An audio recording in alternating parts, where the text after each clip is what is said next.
96 తమిళ్లో విజయ్ సేతుపతి త్రిష పాత్రధారులుగా సహజమైన ప్రేమ కథా చిత్రంగా ప్రేమ్ అనే దర్శకుడు మొదటి సినిమాగా తెరకెక్కించి ఘన విజయం అందుకున్న విషయం తెలిసిందే.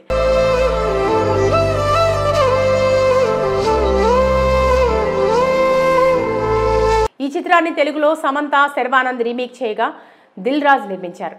ఇక్కడ కూడా మంచి రెస్పాన్స్ సాధించింది. ముఖ్యంగా అద్భుతమైన పాటలతో మంచి హుషారునిచ్చే మ్యూజికల్ హిట్ గా నిలిచింది. ఈ నేపథ్యంలో జాను కోసం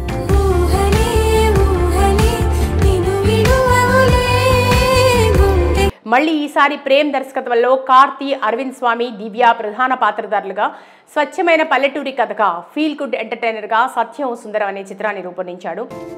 మైకేల్ జాక్సన్ ఈ సినిమాకి హీరో సూర్య, జ్యోతిక నిర్మాతలుగా వ్యవహరిస్తున్నారు. సెప్టెంబర్ 28వ తేదీన విడుదలవుతున్న ఈ చిత్రం ప్రమోషన్స్ లో భాగంగా హీరో కార్తీ, దర్శకుడు ప్రేమ్, హీరోయిన్ దివ్య ప్రీ రిలీజ్ ఈవెంట్ లో పాల్గొన్నారు. విశ్వక్ సేన్, దర్శకుడు ప్రశాంత్ ముఖ్య అతిథులుగా ఈ కార్యక్రమానికి హాజరయ్యారు. ఈ సందర్భంగా హీరో కార్తీ మాట్లాడుతూ తెలుగులో అద్భుతమైన స్పీచ్ తో ఆకట్టుకున్నాడు. తనకి ఫీల్ గుడ్ మూవీస్ అంటే చాలా ఇష్టమని, ఎప్పటి నుంచో చేయాలని అనుకుంటుండగా దర్శకుడు ప్రేమ్ అద్భుతమైన కథను వినిపించాడని చెప్పుకొచ్చారు. అయితే లాక్డౌన్లో ప్రేమ్ రాసిన ఓ నవల ఇచ్చి చదవమన్నారు. ఇది ఒక ఫీల్ గుడ్ నవల. చదువుతుంటే కొన్ని చోట్ల కన్నీళ్లు వచ్చాయని తెలిపారు. అయితే మొదటి నుండి కె విశ్వనాథ్ గారి సినిమాలు, సాగర సంగమం మరియు బాలు, మహేంద్ర, వసంత కోకిల చిత్రాలు అంటే ఇష్టమని, ఇది చదివినప్పుడు అలాంటి ఓ మంచి సినిమా అవుతుందని అలా అనిపించిందని అన్నారు. మనలోని చాలా ప్రశ్నలకు సమాధానం ఇచ్చే అరుదైన కథ సత్యం సుందరం. అందుకే ఈ కథ ఖచ్చితంగా సినిమాగా చేయాలని నిర్ణయం తీసుకున్నానని తెలిపారు. ఇక అన్నయ్య హీరో సూర్యకు ఈ కథ గురించి చెప్తే, ఇలాంటి కథలు నీ దగ్గరికి ఎలా వస్తున్నాయని అంటూ తానే ప్రొడ్యూస్ చేస్తానన్నారు. ఇక కథలో భాగంగా అరవింద్ స్వామి ముఖ్య పాత్ర పోషించారు.